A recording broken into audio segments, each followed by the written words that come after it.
Massive stars with masses more than 4 solar masses, going up to 8 to 9 solar masses at the main sequence stage, put on a dazzling display towards the end of their final stage in life. These heavyweight stars cook several heavy elements deep inside them and then blow themselves to bits as a supernova, forming still heavier elements in the process. The matter that is left behind in the stellar core settles down to an even stranger state than the white dwarf that was discussed in the previous lecture. Welcome to my lecture number 4 on stellar evolution. In this lecture, I will describe the phenomena of supernova. More precisely, I will be concentrating on type 2 supernova. Let's take a quick review of the last lecture, which was the end stage of low mass star. We saw a low mass star with mass less than about 4 solar masses in the main sequence stage evolves into a red giant with a carbon oxygen core which is surrounded by a helium burning shell and a hydrogen burning shell and a very hot bloated envelope. Eventually, the helium and hydrogen burning ends and the resulting carbon is also dumped into the core while the outer envelope is shed as a planetary nebula.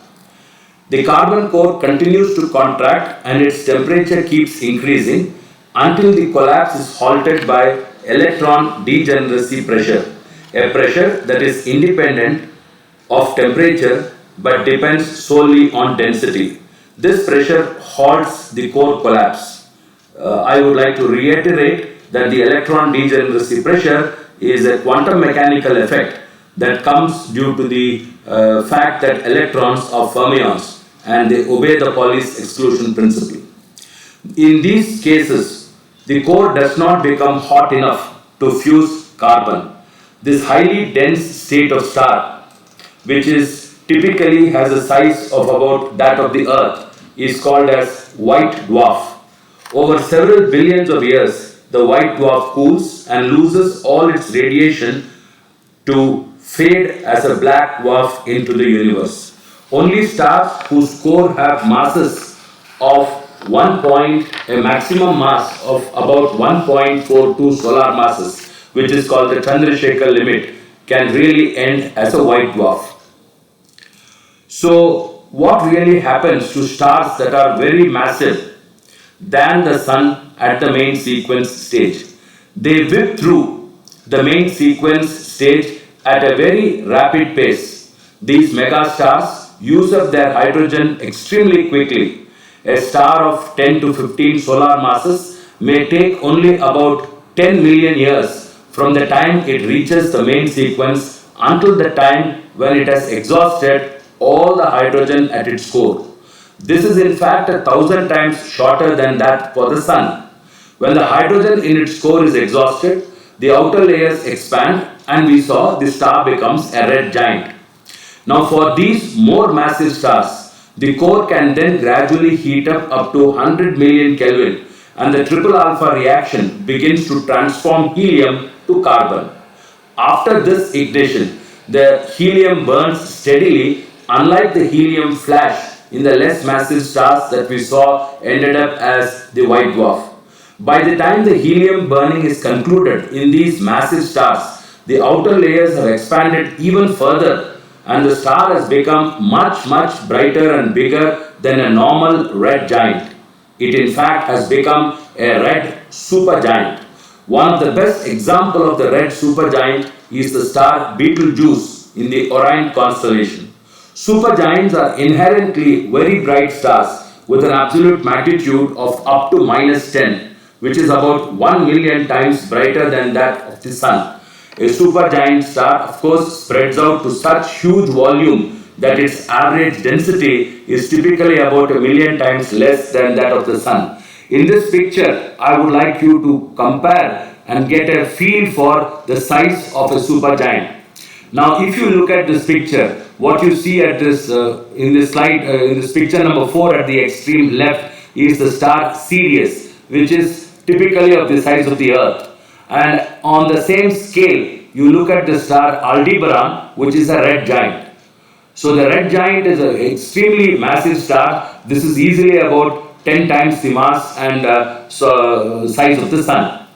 Now, in the picture on the right, which is number 5, the Aldebaran star that you see is this small dot that you see here. So compared to Aldebaran, there are stars which are much bigger. Remember, Aldebaran was a red giant, which is the kind of stars that you would find which ends up as a white dwarf. Now, on the same scale, you look at this particular photograph number 5, where you see stars known as Aldebaran Regal, which is a blue giant, much bigger than Aldebaran, and then you have Antares. Look at the size of Antares. It is easily about 50 times larger than Regal. This is a red supergiant. And even bigger than that is Betelgeuse, which is a red supergiant. So one can really see in these two pictures what is the real scale of a red supergiant. Now the question is, what happens to these red supergiant stars? They have become extremely massive. So we now like to look at whether the electron degeneracy pressure at the core is sufficient to counteract the gravitational collapse of cores of such huge supergiant stars. Stars which are much more massive than the sun, say in the range of something like 6 to 10 solar masses, do not stop with helium burning. Hydrostatic equilibrium predicts that a star must be supported by gas pressure. The larger the mass, the higher the central temperature required to support this mass. So massive stars have higher temperatures at the core. These higher temperatures can actually cause fusion of heavier nuclei. Thus, as helium is used up in the core and the carbon core or oxygen core develops, the core does not collapse all the way to become a white dwarf as in the low mass star. Before doing so, the core becomes hot enough to fuse carbon into neon and oxygen into sulfur and later to silicon. Finally, silicon gets fused into iron. In fact, every time a heavy nucleus is made, it sinks into the center of the star, where it eventually becomes hot enough to undergo fusion. In a sense, the ash of yesterday's burning becomes the fuel for today. Now, this results in an onion skin kind of structure for the star, with hydrogen on the outermost surface, which would be burning, and inner shells progressively going inward, shells in which helium burns, then followed by carbon and oxygen, and a still interior shell where oxygen, neon, and magnesium are burning, and then you have sulfur and silicon, and finally, when silicon burns or fuses, it forms iron. So, the structure of such a star, a supergiant star, or rather the core of the supergiant star, has a series of shells where different elements are forming and burning. The innermost core is, of course, iron, where we will see in the next slide there is no fusion that is possible to release energy. So you have this structure where you have this huge supergiant star, giant red star I should say, and then at the core of this you can see that the interior of the core is gradually building up into iron. Surrounding the iron core, you have a silicon burning shell, and then an oxygen burning shell, neon burning shell, and so on, all the way up to a hydrogen burning shell at the outer surface of the core. And then, of course, the rest of the star where there is no fusion. Now, fusion will occur in all these shells simultaneously. That's the point that you should understand. But it does not occur at the core. Now, why does this happen? Because fusion beyond iron does not yield energy as per the laws of nuclear physics. We will see that in the next slide. I will explain to you why fusion of iron cannot release energy. It does not mean that iron cannot be fused. The point to understand is, while in all these elements burning in the shell, fusion is releasing energy, and if iron has to fuse, energy will have to be used up rather than getting released because of the nuclear property of iron nucleus. So what happens is as these burnings go on, the silicon burning will produce so much iron that the iron that is dumped into the iron core will exceed the Chandrasekhar limit in a very short time. Now, since the core is not generating any energy, it is supported only by electron degeneracy pressure. But once the core exceeds the Chandrasekhar limit, electron degeneracy pressure is simply not enough to counteract the gravitational collapse of the core. So the core must collapse. In this collapse, several electrons are squeezed so tightly with protons in the nuclei that they merge with protons to become neutrons. This reduces obviously the electron degeneracy pressure further and accelerates the collapse even more. In fact, it is predicted that in less than a second, the core would collapse into a ball of neutrons whose radius is of the order of roughly about 10 to 15 kilometer. Figuratively speaking, this core is made up of only neutrons, and therefore figuratively it's a huge celestial nucleus made up of only neutrons. That core is the neutron star. A neutron star which is made up of neutrons cannot collapse further beyond a point because neutrons themselves being fermions will now create a neutron degeneracy pressure very similar to electron degeneracy pressure, and this neutron degeneracy pressure can counteract the collapse of the core of, or rather the core made up of neutrons, and the collapse can be halted. We will see that typically stars whose mass is around 8 solar masses in the main sequence stage will end up as this neutron star. More about neutron star and its exotic properties in the next lecture. So this neutron degeneracy pressure, which is analogous to electron degeneracy pressure, but requires much greater density, supports the core against further collapse. In fact, the neutron star or the core is so dense that 1 cc of it would weigh as much as 10 to the power of 11 kg. We will also see that almost every time a neutron star can also become what is called a pulsar, which is a rotating neutron star, and more about it in the next lecture. Now the question we are really going to ask is, what happens to the supergiant as the core made up of neutrons, as the core of made up of iron exceeds the Chandrasekhar limit and this neutron star is born?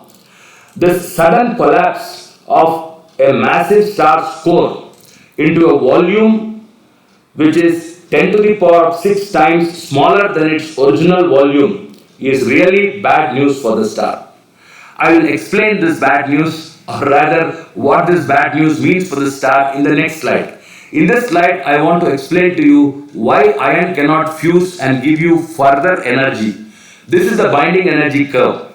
In fact, we plot the binding energy per nucleon in a nucleus called the specific binding energy, which is generally measured in million electron volts, as a function of the nucleon number, or we can call it as mass number. You notice that there is a wide variation of this specific binding energy, with a very low value of around 1 MeV for something like a deuteron, to a very high value of something like 8.5 or 8.3 million electron volts for iron.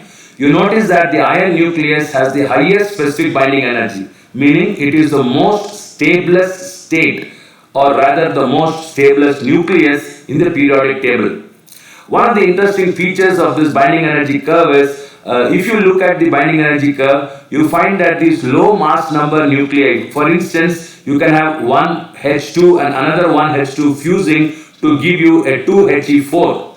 You notice that the 2He4 nucleus or helium nucleus has a larger specific binding energy compared to deuteron. This means fusion of two deuterons will lead to a more stable nucleus, and this process will release energy. Similarly, if you look at very large nucleus, large mass numbers like uranium-238 for instance, it is possible to break uranium-238 into smaller fragments like maybe strontium, zirconium, etc. And then you will find that the product as a result of this breaking has a higher specific binding energy. So whenever a nucleus goes from a lower specific binding energy to a higher specific binding energy state, it will release energy.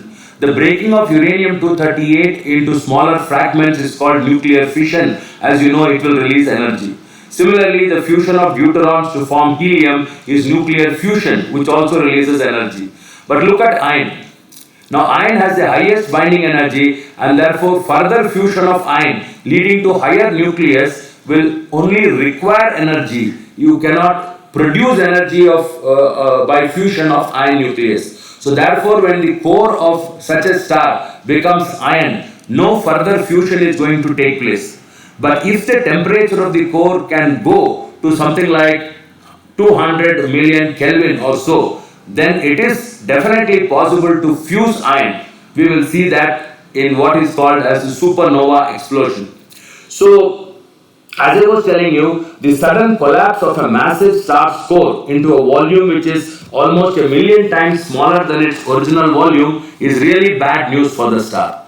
Why? The outer layers of the star will now come raining down into the core. Just imagine this. You have this massive star with various shells in which various elements are burning, and suddenly the core has become iron, and iron cannot have a fusion, and therefore the core tries to contract. So when the core tries to contract, leading to the formation of the ball of neutrons I mentioned earlier, when the core is contracting, suddenly what happens? The outer layer material comes raining down on the core.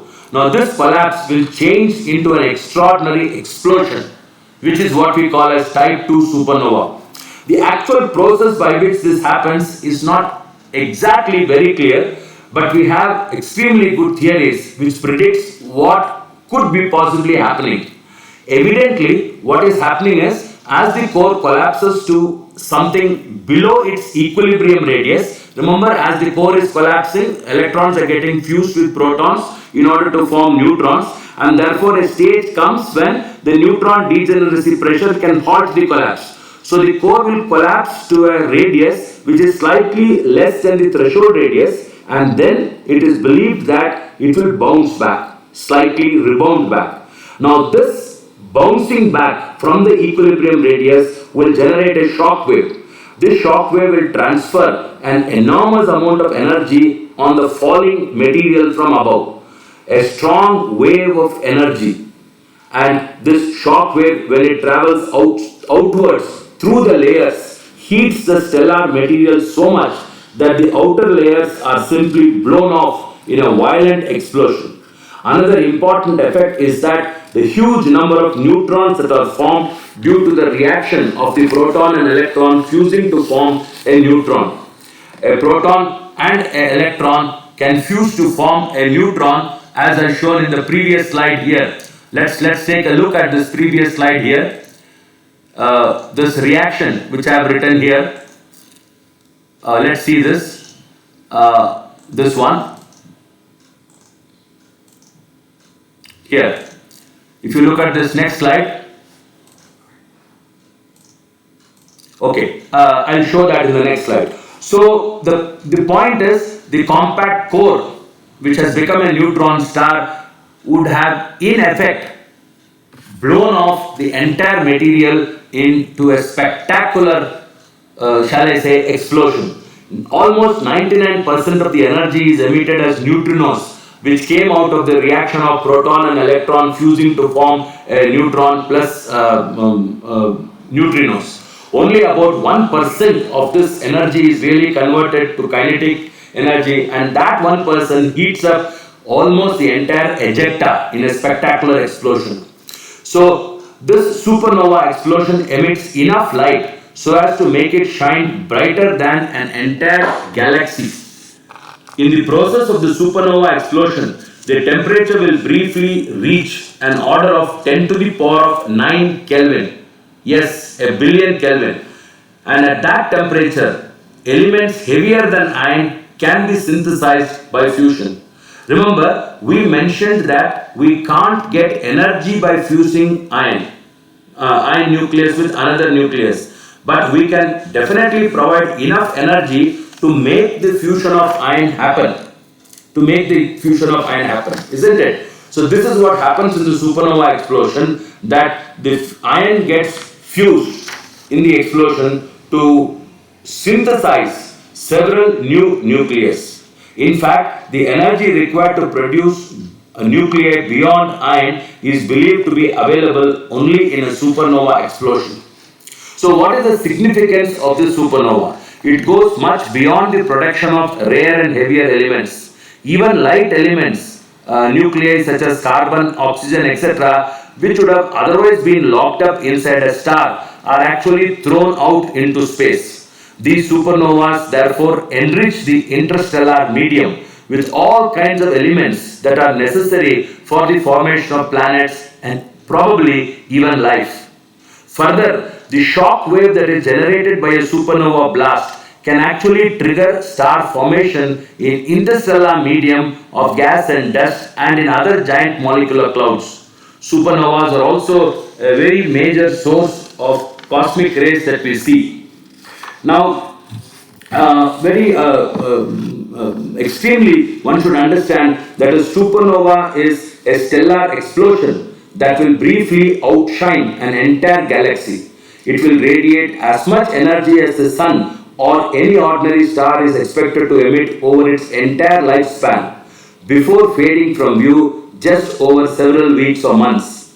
The extremely luminous burst of radiation expels so much of the stellar's material with a velocity of up to 30,000 km per second, almost 10% the speed of light, driving the shock wave into the surrounding interstellar medium.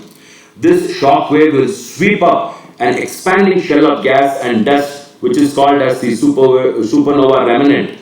Supernovae are potentially very strong galactic sources of gravitational waves. A great proportion of primary cosmic rays also comes from these supernovae. Supernovae is plural. Actually, supernovae are more energetic than a smaller version of such explosion called nova. Nova actually means new in Latin language. It refers to what appears to be a very bright new star shining in the celestial sphere. The prefix super distinguishes supernova from ordinary nova, which are far less luminous. An interesting bit of information that you would like to know is that the word supernova was coined by Walter Baade and Fritz Zwicky in 1931. It is abbreviated as SN. The last directly observed supernova in the Milky Way was the Kepler star in 1604. The remnants of two more recent supernovae have been found retrospectively. Observations in other galaxies indicate that these kind of supernovas should occur on an average about 3 times every century or so. In the Milky Way also we have observed this, and that in any other galactic supernova would almost certainly be observable with modern astronomical equipment. In fact, supernovas play a very significant role in enriching the interstellar medium with higher mass elements, as I already mentioned. Further, as I also already said, the expanding shock wave from supernova can, trigger formation of new stars. It is believed that Betelgeuse, which is now in the red giant stage, is going to explode as a supernova, and this explosion footage will definitely be seen by humans from on the Earth. What I am now going to show you is a simulation of type 2 supernova. Please note that the music that has been added to this video is merely for effect. So let's play this video for your reference.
There, that's the explosion that you see.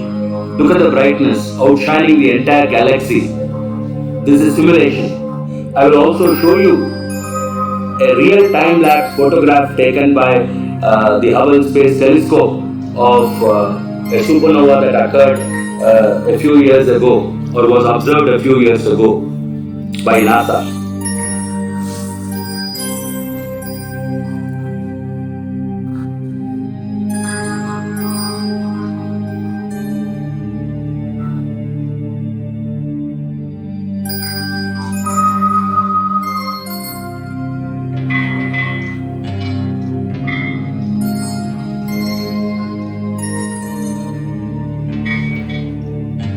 That is the neutron star that you see at the center. And that's the reaction I talked of, proton and electron fusing together to form a neutron and releasing neutrinos. The sound that we added for special effect, remember that outer space is mostly vacuum, and this is not the sound of a supernova explosion. Now, I would like to share you, that was a simulation, but then there is a real footage of supernova, not the explosion captured. NASA had shared actually a very stunning time-lapse video of an exploding star, which was actually captured by Hubble telescope. Now, this is a 30-second clip that shows a fading supernova in a galaxy that is not Milky Way, which is located about 70 million light years away from us. Like an intergalactic paparazzi, NASA's Hubble Space Telescope captured the quick fading, I should say celebratory status of supernova, which is a self-detonation of a star. Now the photos of this stellar blast, which occurred in a barred spiral galaxy, which is called NGC 2525, were compiled into a time-lapse sequence. The photos showed the fading light of the supernova, which is christened as 2018 GB. That's the name of the supernova. While Hubble Space Telescope did not record the initial blast of the supernova 2018 GB, it took consecutive photos of the fading star for almost a year.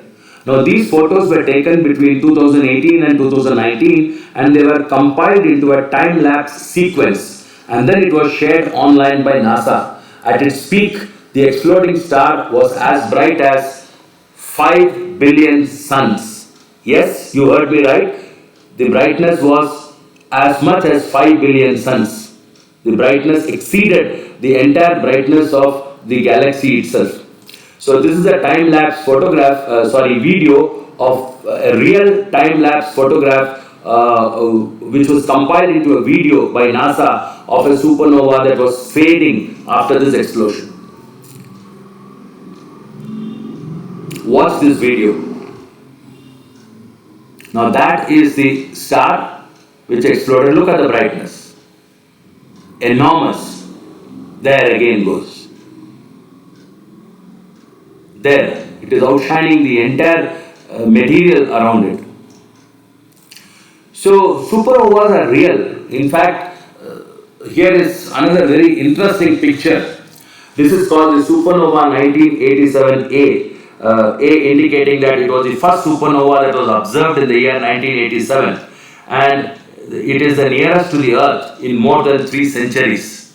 It was a spectacular event in 1987, reported worldwide and gained a lot of attention. Now this occurred in the large Magellan Cloud, which is a satellite galaxy of the Milky Way that lies about, I think, around 160,000 light years away from us. This supernova originated in a star collapse, and the subsequent explosion of the supergiant star and its very unique progenitor star was observed extensively and catalogued even prior to the event. On my left, you see this small star here which is brightening. This is the initial stage just before the supernova happened, and a few weeks later you can see what happened here.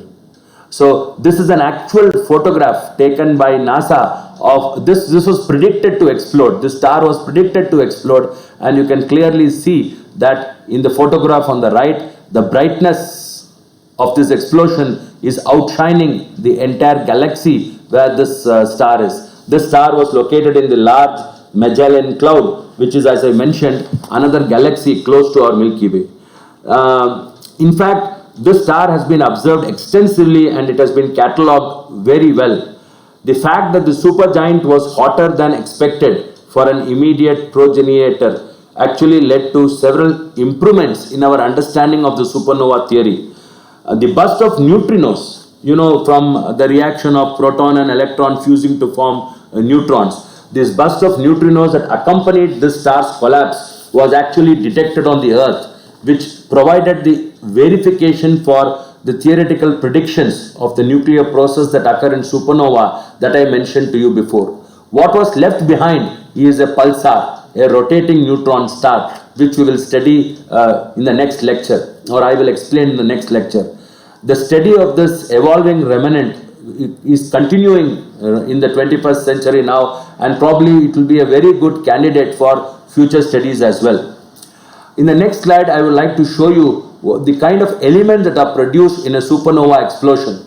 Now, this is a periodic table, and I would like to draw your attention to the fact that all these orange-colored elements are actually produced in a supernova explosion.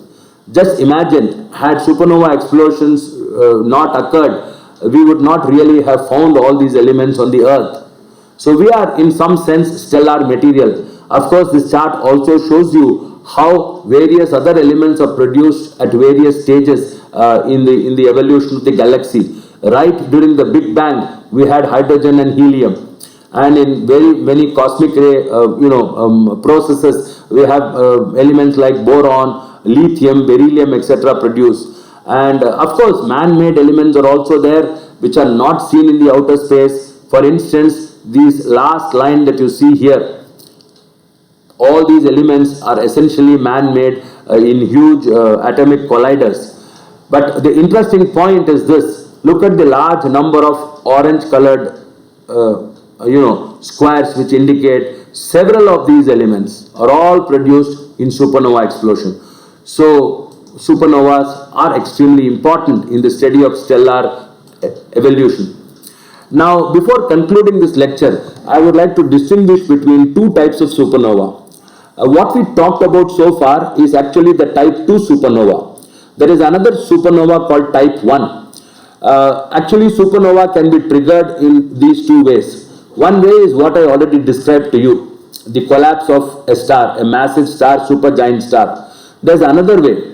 That is, you could have a white dwarf which has a companion, and you could, due to the immense gravity of this white dwarf, the companion star's material can actually fall into the white dwarf, and then the white dwarf mass can increase beyond the Chandrasekhar limit, and that can cause a supernova explosion, and thereby that explosion will also lead to a supernova explosion. So that is one type of supernova, and in type 1 itself there are several other subcategories like 1A, 1B, etc. And there are very distinguishing characteristic features that enables us to distinguish between type 1 supernova and type 2 supernova. Of course, the more spectacular ones are type 2, and the basic way to distinguish them is by studying their light curves. I would urge the viewers to look up what are light curves and see the difference between the light curve of type 1 supernova and type 2 supernova. So as I have written in this slide, supernova can be triggered in one of the two ways: by the sudden reignition of nuclear fusion in a degenerate star, that is like a white dwarf, or by the gravitational collapse of the core of a massive star, which I described in the previous several slides. In the first case, like a degenerate white dwarf, it may accumulate sufficient material from a companion star which is nearby, either through accretion or virtually through a merger of these two stars, the white dwarf and its companion. And this will raise its mass beyond the Chandrasekhar limit, and therefore the core temperature increases. It can ignite the carbon fusion, and it may trigger a runaway nuclear fusion, completely disrupting the star, and that will lead to an explosion. So that's type 1 supernova. In the second case, well, as I already mentioned so much now, the core of the massive star will undergo a sudden gravitational collapse, and that will release enough gravitational potential energy which can create a supernova explosion. So we have concentrated on type 2 supernova, and we will see what happens to the remnants or what is left behind after the supernova explosion. So in a nutshell, if you look at the bottom half of this picture, if you have these massive stars which are 8 to 10 times more than Sun's mass when they are in the main sequence, they tend to evolve not just into a red giant but into a red supergiant. And almost every time this red supergiant will explode as a supernova. And what is left behind after this explosion, shall I say, the core or whatever material is left behind at the end of this supernova can either be a neutron star, and for it to become a neutron star, the mass of this red giant should be around 8 solar masses. Now there are of course hypergiants whose masses is something like 20 solar masses. Such stars also undergo supernova explosion, and their remnants will be a much more exotic object called a stellar black hole. So, among these neutron stars, which most of the red supergiants explode as supernova and leave behind, some of them will also emit electromagnetic radiation by a synchrotron process, which I will talk to in the next lecture. They are basically rotating neutron stars which emit radiation, and they are called pulsars. So what you see in this graph, or rather picture, is that three main end stage of stellar evolution. Low mass stars, which by this I mean stars whose mass is say around 4 solar masses when it is in the main sequence stage, they would eventually end up mostly as white dwarf if their core has a mass less than the Chandrasekhar limit. But more massive stars whose masses are say 6 to 8 solar masses are very likely to end up as a neutron star or a rotating neutron star called a pulsar. And a very, very massive star at the main sequence stage, something which has a mass of 10 to 15 solar masses or more, will eventually end up as a stellar black hole. So that is the story of heavy mass stars. Now in the next lecture, we will look at these two exotic objects, the neutron star and of course the very, very exotic black hole. Thank you very much for listening to this lecture. I hope it has aroused your curiosity to know more about stellar evolution. Thank you very much. I look forward to seeing you again in probably my last lecture in this series, where I will talk about neutron stars, pulsars and black holes. Thank you very much.